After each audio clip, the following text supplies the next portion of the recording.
know that 58% of American adults who suffer from a severe mental illness receive treatment? The purpose of my speech is to teach you guys how to work with people that have developmental disabilities.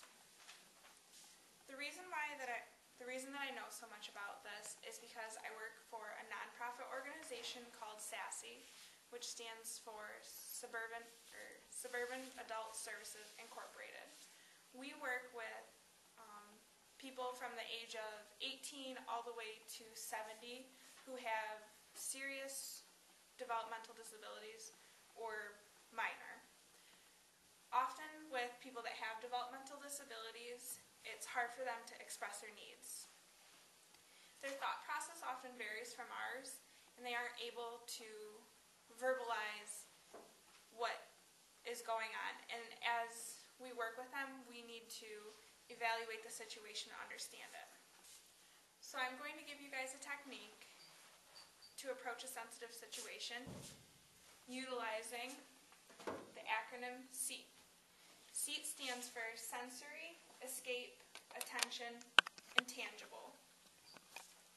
Personally, I've used it multiple times working, but one situation that sticks out to me is I was working with a man who wasn't able to verbally respond to me, and he was wheelchair bound, so his mobility wasn't that great.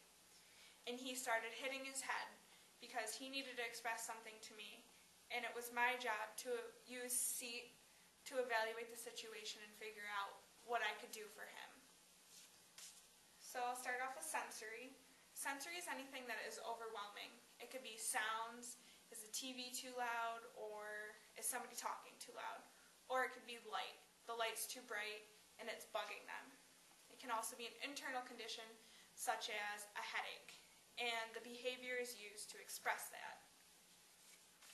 The next point is escape. Escape is leaving the situation, and this is also different reasons, such as they don't like the activity that we're doing, whether it's working on a puzzle or watching a movie, or if there's somebody in the room that they don't like, which happens more oftentimes than not, that there's somebody in there and they don't want to be around them, just like you and I. So they use the behavior to get out of the situation. Moving on to the next point, which is attention, is it's very obvious. They want your attention. You could be on one side of the room doing something and not directly paying attention, or you could be working one-on-one with them. And the behavior gets you to pay attention. The last point is tangible.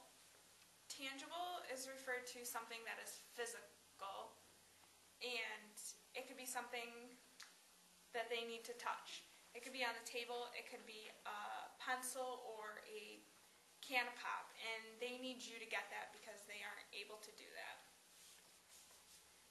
Utilizing SEAT, sensory, escape, attention, and tangible during a situation like this is very beneficial. I find that I use it almost daily in my work, and it helps you to approach the situation with a step-by-step process, other than just trying to figure out what the problem is and how you can help off the top of your head.